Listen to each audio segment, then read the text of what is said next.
Bismillahirrahmanirrahim. Assalamu alaikum, my dear students. Rabbi zidni ilma. My dear students, we are welcoming you in another chapter of biology, and that very chapter is chapter number 20. Title of the chapter is Chromosome and DNA. It is a very mammoth topic, mammoth chapter that includes many topics. So, I wish कि आप हर lecture में copy pen लेकर अपने साथ बैठें because it demands lot of concentration and building of concepts step by step. कोई step miss ना करें. अगर आपने इस टॉपिक को अंडरस्टैंड करना हो तो बिल्कुल मेरे साथ चलें. इंशाल्लाह आप लोगों को हर एक कॉन्सेप्ट बहुत ज़्यादा क्लियर मिलेगा. इस टॉपिक को स्टार्ट करने के लिए let's move to the whiteboard. Yes my dear students, chapter number 20, lecture number 1, of course, biology. Topic current discussion is chromosome and DNA. और आज के इस लेक्चर में that is very small, very short. आज हम आपसे सिर्फ और सिर्फ इसके ट्रेलर दिखाएंगे आप लोगों को और देखेंगे कि हम इसमें क्या क्या स्टडी करने वाले हैं. तो सबसे पहली बात यह माय डियर स्टूडेंट्स के क्रोमोसोम्स की डेफिनेशन क्या है. यू नो वेरी वेल, आप ग्रेड 9 में भी पढ़ के आए. इससे पहले भी बहुत सी जनरल साइंस की बुक्स में आप लोगों ने इसको पढ़ रखा है.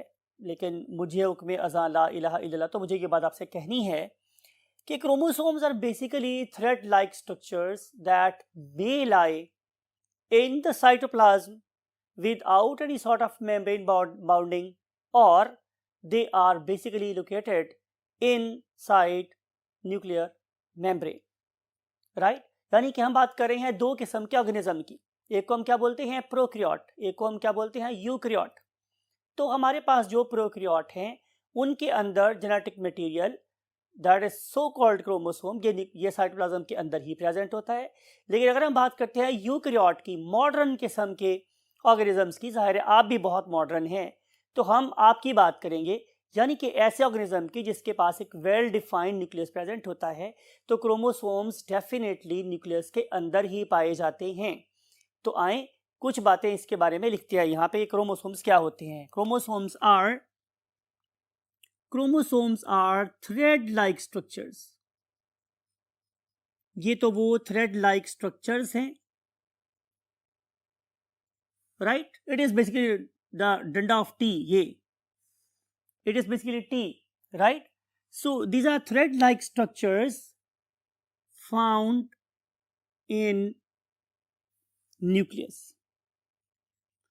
अगर कोई बंदा आपसे ये पूछ ले कि आखिर हम इन थ्रेड लाइक स्ट्रक्चर्स को क्रोमोसोम ही क्यों कहते हैं, तो इसका आंसर ये है माय डियर स्टूडेंट्स कि अगर हम देखें इन क्रोमोसोम्स को तो मुझे ये नज़र आ सकते हैं किसी डिवाइडिंग सेल में. किसमें नजर आएंगे स्टूडेंट्स? डिवाइडिंग सेल में नजर आएंगे. पढ़े लिखे बच्चे हैं, आप लोगों को पता है कि हमारे पास सेल की डिवीजन की 4 विजिबल फेजेस होती हैं. उनमें से उसको हम लोग पीमैट के नाम से जानते हैं. PMAT stands for prophase, metaphase, anaphase, telophase और telophase. Prophase, metaphase, anaphase, telophase. Dividing cell में क्रोमोसोम हमें नजर आ सकते हैं at metaphase and anaphase. Right, तो जब हमने एक डिवाइडिंग सेल में मेटाफेज स्टेज पे और एनाफेज स्टेज पे इन क्रोमोसोम्स को देखा तो मुझे पता चला कि इन्होंने सबसे ज्यादा कलर एब्जॉर्ब किया हुआ था. तो एक वो वाली body, Soma means body and Chrome means colour. Chrome क्या होता है स्टूडेंट्स? कलर. तो एक ऐसा स्ट्रक्चर, एक ऐसी बॉडी, एक ऐसा part of the cell that absorbs maximum colour is called as chromosome. तो यहाँ पे क्रोमा का मतलब क्या होता है? कलर. क्रोमा का मतलब क्या होता है माय डियर स्टूडेंट्स? कलर. और सोमा का मतलब क्या होता है? बॉडी. सोमा का मतलब क्या होता है स्टूडेंट्स? बॉडी. तो इस लिहाज से हमने नाम दिया क्या? क्रोमोसोम का. किस में नजर आएंगे? डिवाइडिंग सेल में. किस स्टेज पे नजर आएंगे? जाहिर है मेटाफेज और एनाफेज की स्टेज पे नजर आएंगे। उस पर्पस के लिए आप इस स्टेज को देखें, it is called as the prophase. इसमें आप लोगों को सेल के ऊपर न्यूक्लियर मेम्ब्रेन नजर आ रही है, क्रोमोसोम नजर नहीं आ रहे। लेकिन look at this slide, it is regarding metaphase. यहाँ पे आपको क्रोमोसोम बड़े वाज़ेह तौर पे नजर आ सकते हैं और इस स्टेज पे इवन आप क्रोमोसोम को काउंट भी कर सकते हैं। फिर उसके बाद आप लोगों को एनाफेज स्टेज नजर आ रही है, यहाँ भी क्रोमोसोम काफी वाज़ेह हद तक आपको नजर आ रहे हैं। लेकिन अगर हम बात करते हैं इसकी टेलोफेज स्टेज की, तो यहाँ पे क्रोमोसोम्स फिर गायब हो गए। तो हम बात ये कर रहे थे कि मेटाफेज और एनाफेज स्टेज पे क्रोमोसोम आप लोगों को नजर आते हैं। देखते हैं अगली स्टेप में कि इसको किसने डिस्कवर किया था। सबसे पहली बात यह माय डियर स्टूडेंट्स, उसका नाम था साइंटिस्ट का Walther Flemming. Walter,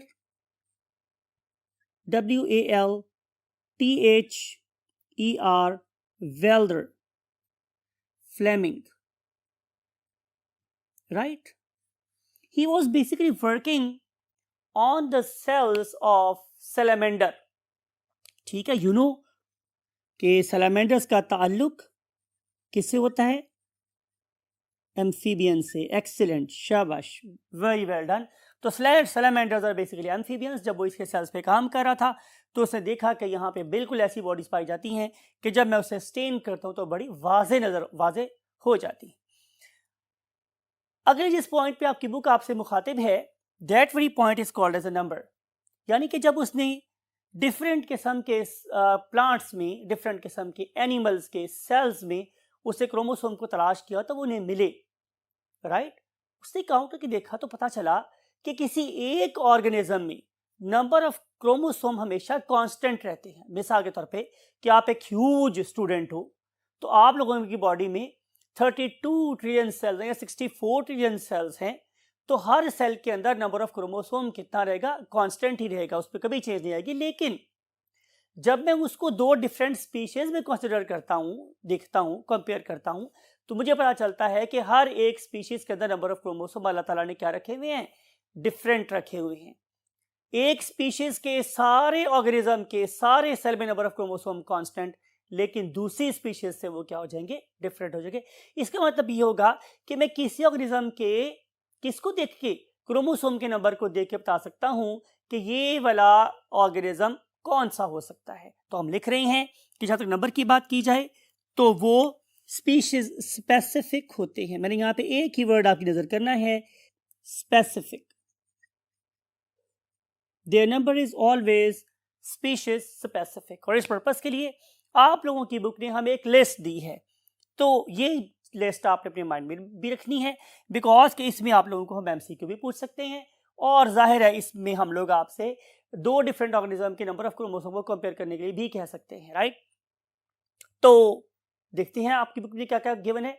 number 1 is penicillium, other one is mosquito, other one is fern, other one is honey bee, then the corn, sugar cane, frog and mouse. आखिर पे उसने हजरत इंसान का जिक्र किया है, जिसे हम लोग नेक्स्ट बोर्ड में आपसे डिस्कस करेंगे। तो आइए पहले हम इन लोगों के नंबर ऑफ क्रोमोसोम्स को लिखते हैं और याद करते हैं। लुक एट दिस कि जो हमारे पास पेनिसिलियम है इसके पास सिर्फ और सिर्फ 2 क्रोमोसोम पाए जाते हैं। तो हम यहाँ पे लिख रहे हैं कि नंबर ऑफ क्रोमोसोम इज 2। अगर हम बात करते हैं मॉस्किटो की, तो मॉस्किटो में number of chromosome is just 6, right? Number of chromosome is just 6। लेकिन आप अल्लाह रब्बुल इज्जत की इस आर्किटेक्चर और उस पे पाए जाने वाले कैरेक्टर्स को देखें, मार्वेलस। तो अल्लाह ने सिर्फ और सिर्फ 6 क्रोमोसोम्स के अंदर इतने फीचर्स कोड कर दिए हैं, छुपा दिए हैं, लिख दिए हैं। कैसे लिखे हैं आपसे डिस्कस करेंगे इसी चैप्टर में। लेकिन बहरहाल perhaps it is one of the most complex you can say chromosomes and information bearing organisms. अब हम बात करेंगे आप लोगों के पास फर्न्स की, तो फर्न्स के अंदर ह्यूज नंबर ऑफ क्रोमोसोम है। कितने स्टूडेंट्स? 500 नंबर ऑफ क्रोमोसोम्स इसमें पाए जाते हैं। आप इमेजिन कर सकते हो माय डियर स्टूडेंट्स कि फर्न कितनी सिंपल है, उसके पास 500 क्रोमोसोम है। और मॉस्किटो कितना कॉम्प्लेक्स है, उसके पास सिर्फ और सिर्फ 6 क्रोमोसोम है। इसका मतलब ये होगा कि क्रोमोसोम्स का नंबर इंपॉर्टेंट नहीं है, बल्कि क्रोमोसोम के ऊपर पाई जाने वाली जेनेटिक इंफॉर्मेशन वो कितनी डेंस है, कितनी लेस पॉपुलेटेड है, इसके ऊपर निसार होता है किसी ऑर्गेनिज्म के कॉम्प्लेक्स होने का, राइट? अब हम देखते हैं हनी बी। हनी बी के अंदर हमारे पास 32 32 number of chromosomes are present. ठीक है माय डियर स्टूडेंट्स, ये हम आप लोगों से भी डिस्कस भी करेंगे कि हम बेसिकली इन ऑर्गेनिज्म को अरेंज कर सकते हैं। अरेंज करने के बाद हम इसी प्रॉपर कैरियोटाइप भी बना सकते हैं, जिसमें आप लोगों को ये सारे के सारे क्रोमोसोम नंबर काउंट करने में बहुत आसानी हो जाती है। Now we want to see the number of chromosomes in corn. तो अगर हम लोग कॉर्न की बात करेंगे तो कॉर्न में number of chromosome is 20, right. हम बात करेंगे शुगर केन की तो number of chromosome is 80। Number of chromosomes are 80. Now we want to discuss about frog. Number of chromosomes are 26. And finally, in case of the mouse, number of chromosomes are 40. Right. तो ये number जैसे मैंने याद किया है आपको भी याद करना है, राइट। शुगर केन सबसे ज्यादा नंबर ऑफ क्रोमोसोम है, देखें 80, लेकिन it is less complex as compared to the what? Mosquito. Now we want to see the last thing, that is of course number of chromosomes in human, and for this purpose we have to go to the next board.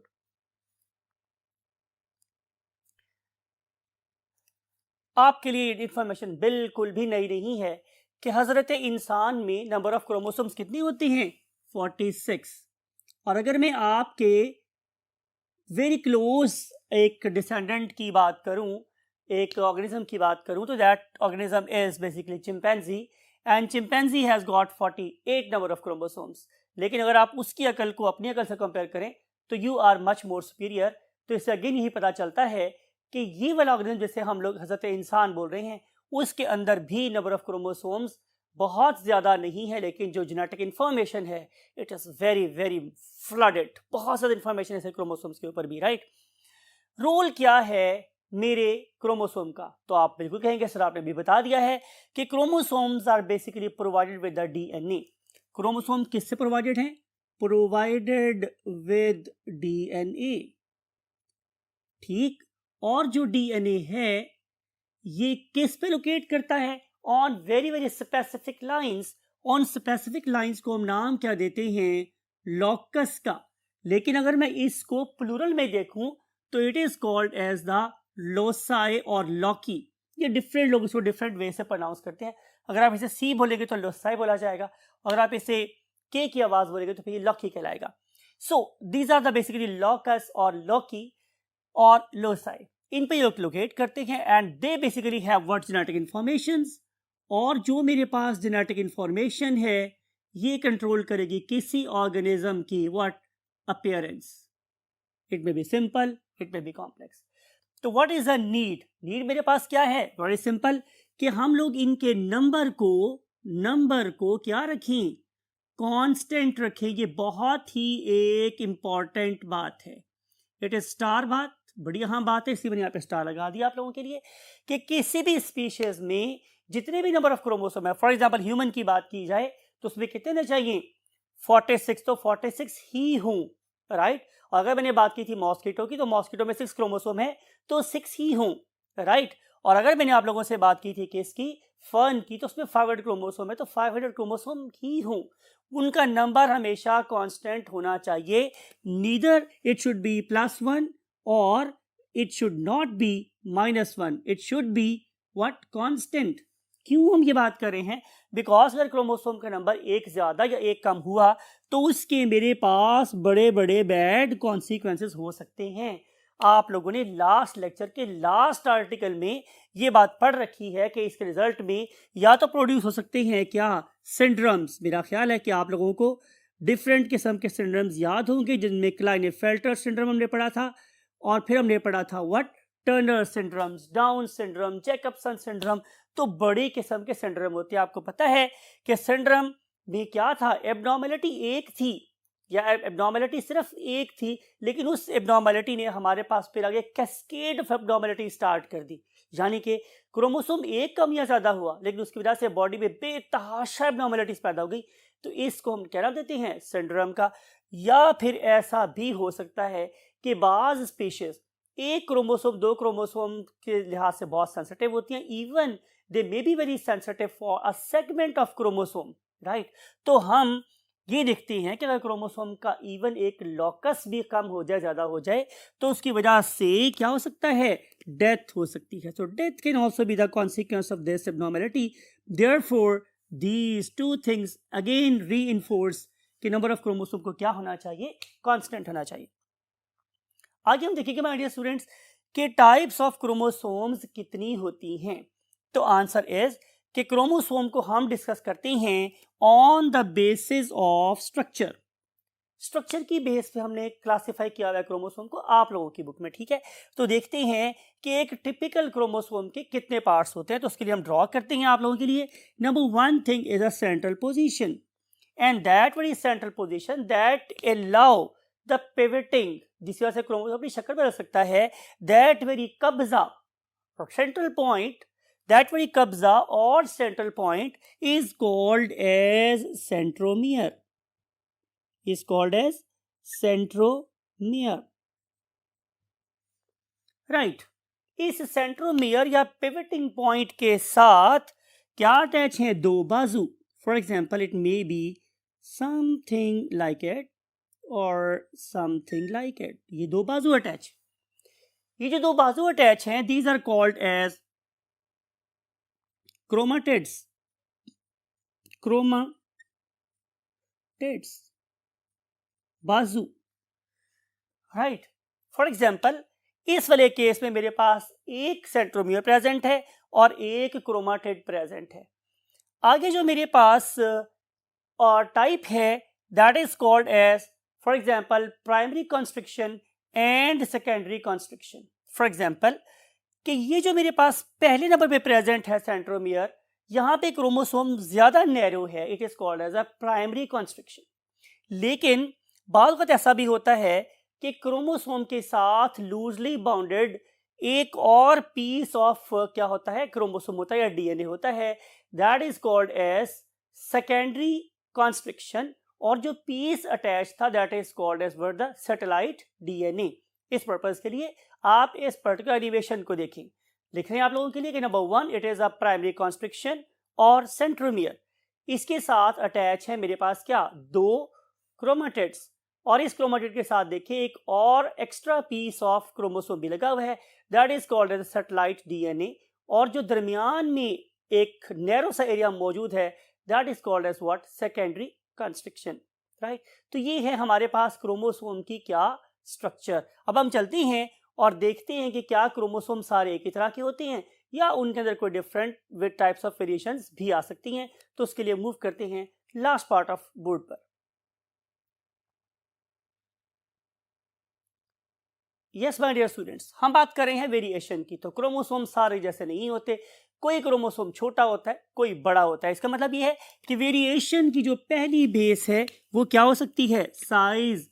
तो size के लिहाज से बास chromosome जाहिर है बड़े होते हैं और बास क्रोमोसोम कैसे होते हैं, छोटे होते हैं। डिपेंड करता है कि मुमकिन है इसके अंदर नंबर ऑफ इंफॉर्मेशन कितनी है। फिर इसके अलावा हम बात कर सकते हैं साइज के अलावा नंबर भी एक अभी हमने देखा कि वो वेरिएबल हो सकता है। फिर हमने बात की थी अभी पोजीशन ऑफ प्राइमरी कॉन्स्ट्रिक्शन या पोजीशन ऑफ सेंट्रोमियर, इस पे डिपेंड करता है, राइट। फिर जब मैं इसको रंगता हूं, इसको स्टेन करता हूं, तो बाज़ जगहों पे मैं कंपेयर करूं कि इसको स्टेनिंग पैटर्न को, तो वो भी क्या हो जाता है, डिफरेंट हो जाता है। तो हमारे पास वेरिएशन को स्टडी करने के क्या है, डिफरेंट पैरामीटर्स हैं। लेकिन एक ओवरऑल व्यू देने के लिए हम लोग क्या करते हैं कि हम किसी भी ऑर्गेनिज्म को क्या करते हैं, उसको हम क्रोमोसोम को निकालते हैं। क्रोमोसोम को निकालने के बाद हम उन क्रोमोसोम्स को on the basis of homology, homologous structure means कि उनकी जाहिरी अपीयरेंस की बुनियाद पे हम उनके जोड़े जोड़े बना देते हैं। फॉर एग्जांपल अगर आप इस पर्टिकुलर डायग्राम में पहले दो क्रोमोसोम को देखें तो एक जैसे ही हैं। फॉर एग्जांपल आप 5th क्रोमोसोम को देखें तो वापस में एक जैसे हैं। अब आप 10th क्रोमोसोम को देखें तो वो भी एक जैसे हैं। इसका मतलब यह कि मैंने क्रोमोसोम को जोड़े जोड़े बनाया, किस बुनियाद के ऊपर, उनकी शक्ल की बुनियाद के ऊपर।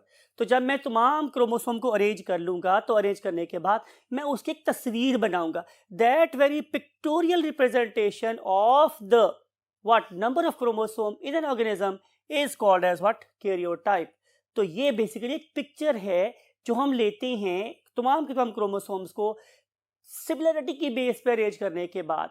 तो ये हो गई हमारे पास क्या, कैरियोटाइप। हम डिफरेंट ऑर्गेनिज्म की कैरियोटाइप स्टडी कर सकते हैं डिफरेंट पार्ट्स की। जैसे आपको याद होगा कि अगर मैंने एक नॉर्मल ऑर्गेनिज्म का कैरियोटाइप को स्टडी किया था किसके साथ, क्लाइनेफेल्टर सिंड्रोम के साथ, तो नंबर ऑफ क्रोमोसोम क्या आ गए थे, डिफरेंट आ गए थे।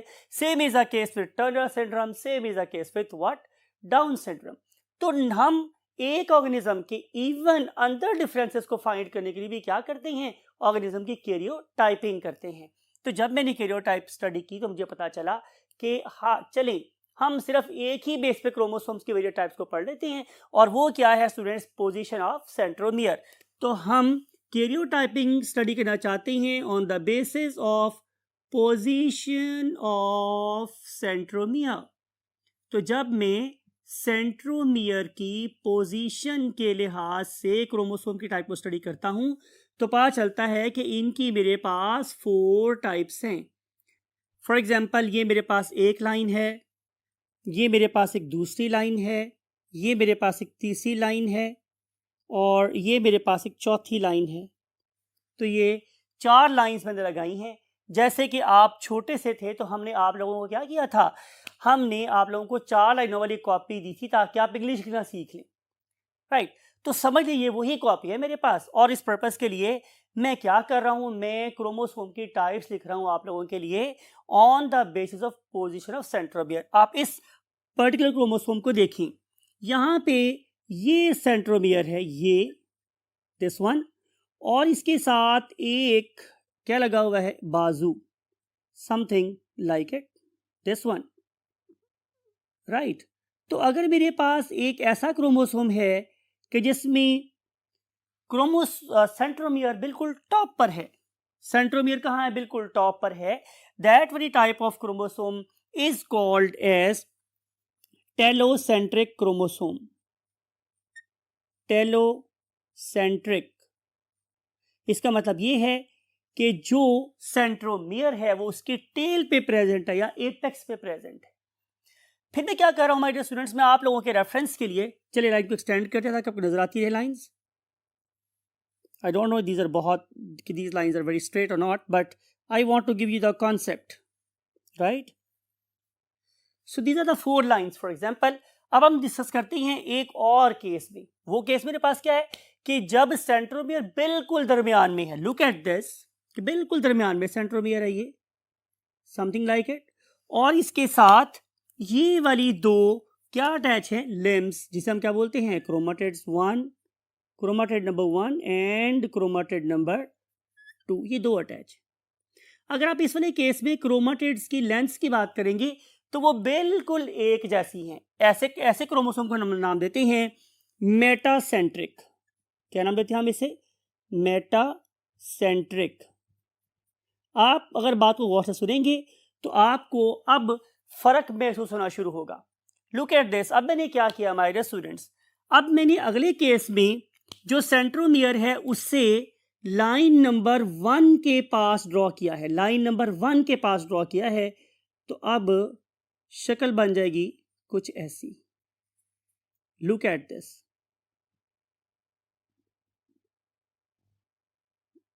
राइट। अब एक लिम्ब बहुत छोटा है और एक लिम्ब बहुत बड़ा है। इस किस्म के क्रोमोसोम को हम नाम देते हैं acrocentric, ACRO, Acro, CENTRIC, acrocentric. अगर पोजीशन ऑफ सेंट्रोमियर कहां पे माय डियर स्टूडेंट्स, टेलोसेंट्रिक के पास, तो हम इसे बोलते हैं एक्रोसेंट्रिक। लेकिन अब जरा बात को गौर से देखें, मैं क्या कर रहा हूं कि मैंने अब सेंट्रोमियर को बनाया है कहां, सेंट्रोमियर के पास, एग्जैक्ट पोजीशन पे नहीं है, exact position was this one. अब ये इसके पास है, पहले वाले केस में क्या था कि इसके पास था। अगर position of centromere telocentric chromosome के सेंट्रोमियर के पास हो तो मैं इसे बोलता हूं एक्रोसेंट्रिक क्रोमोसोम, और अगर बिल्कुल सेंटर के पास हुई तो हम इसे क्या नाम देंगे, हम इसे नाम देंगे सब मेटासेंट्रिक क्रोमोसोम। इसको पहले हम लोग ड्रॉ करते हैं, फिर आपके नाम लिखते हैं इसका, something like it, right. It is called as sub metacentric chromosome, sub metacentric chromosome, right. दोबारा डिस्कस करते हैं। अगर सेंट्रोमियर हुआ बिल्कुल टॉप पर तो हम उसे नाम देंगे क्या, टेलोसेंट्रिक। और अगर सेंट्रोमियर कहाँ हुआ, एपेक्स के पास, तो हम उसे नाम देंगे एक्रोसेंट्रिक। और अगर सेंट्रोमियर हुआ बिल्कुल दरमियान में तो नाम देंगे क्या, मेटासेंट्रिक। और अगर सेंट्रोमियर दरमियान के पास हुआ तो हम उसे नाम देंगे सब मेटासेंट्रिक क्रोमोसोम। रिमेंबर ये सिर्फ 4 टाइप्स आप लोगों के लेवल पर हैं, ये मत समझें कि सिर्फ इन्हीं 4 टाइप से क्रोमोसोम्स होते हैं। क्रोमोसोम वेरी करते हैं you can say in their you can say position of centromere. अब हम क्या करते हैं कि आप लोगों को और अंडरस्टैंडिंग देने के लिए क्या बताएंगे कि ये जो मेरे पास क्रोमेटिड्स हैं ये अपनी रिलेटिव पोजीशन बदलते रहते हैं, पर्टिकुलरली आफ्टर मेटाफेज और from the beginning of anaphase till the end of anaphase. अब होश में क्या होगा कि इस पर्टिकुलर पॉइंट पे आप ये समझें कि आप भागे भागे जा रहे थे और किसी बंदे ने आपको आके दरमियान से पकड़ लिया, तो क्या होगा, इनर्शिया की वजह से आप अपने हेड रीजन से और अपने पांव रीजन से आगे होंगे और दरमियान रीजन से आप थोड़े से पीछे होंगे। You can see this particular animation. तो यहां पर भी ऐसा ही होता है कि जब क्रोमोसोम बिल्कुल कहां थे, मेटाफेज पे, तो मूव नहीं करते थे, लेकिन जब सेंटर से बिल्कुल मुझसे पकड़ के खींचेंगे तो उसकी शक्ल आप जैसी हो जाएगी। मतलब ये है कि वो दरमियान से पीछे हो जाएगा, खींचना शुरू हो जाएगा, और एक्सट्रीम के ऊपर वो हमेशा अभी क्या रहेगा, नशा की वजह से वहीं रहेगा। तो यही बात हम यहाँ देखेंगे कि जब ये क्रोमोसोम मूव करेंगे तो ये मुख्तलिफ किस्म की शक्लें बना लेंगे। मिसाल के तौर पर कि ये जो क्रोमोसोम है जिसे हम टेलोसेंट्रिक क्रोमोसोम कह रहे हैं, it will give rise to a I shape structure. इससे हमारे पास आई शेप स्ट्रक्चर बनता है। लेकिन अगर मैं इसकी बात करूं तो इससे स्ट्रक्चर बनता है मेरे पास जे शेप, यानी कि अब इसका एक लिम्ब छोटा है और एक लिम्ब बड़ा है, जैसे जे होता है। और अगर मैं बात करता हूं किसकी, मेटासेंट्रिक की, तो यहाँ पे दोनों जो लेंथ्स हैं वो बिल्कुल इक्वल है, तो इसकी शक्ल बनती है मेरे पास कैसी, वी जैसी, राइट। अब यहाँ पे जो पिवटिंग पॉइंट है it is lying over here, ये यहाँ लोकेट कर रहा है। यहाँ पे कहाँ था, यहाँ पे था, और यहाँ पे ज़ाहिर बिल्कुल टॉप के ऊपर था। लेकिन अगर मैं बात करूंगा सबमेटासेंट्रिक की तो क्रोमोसोम की शक्ल बनेगी कैसी, एल, राइट।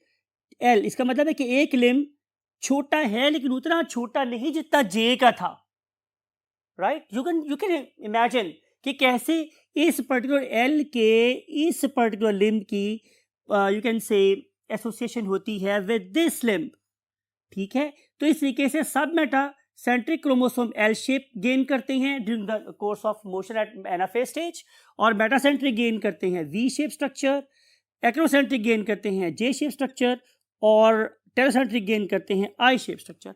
तो इस तरीके से ये डिफरेंट क्रोमोसोम्स बिहेव करते हैं एट एनाफेज स्टेज, राइट। सो इन्हीं 4 सीरीज के साथ हम चाहते हैं आप लोगों से इजाजत, इस दुआ के साथ कि आप इस नए पर्टिकुलर चैप्टर में हर बात को अपने माइंड में जरूर रखने में कामयाब हो, और हमेशा की तरह दुआ करूंगा कि आप अपना और अपने वालिदैन का बहुत ज़्यादा ख्याल रखने में कामयाब हो, और अगर कभी नमाज पढ़े तो हमारे लिए भी दुआ ज़रूर करें। विद दिस दुआ आई वांट टू से यू अल्लाह हाफिज़।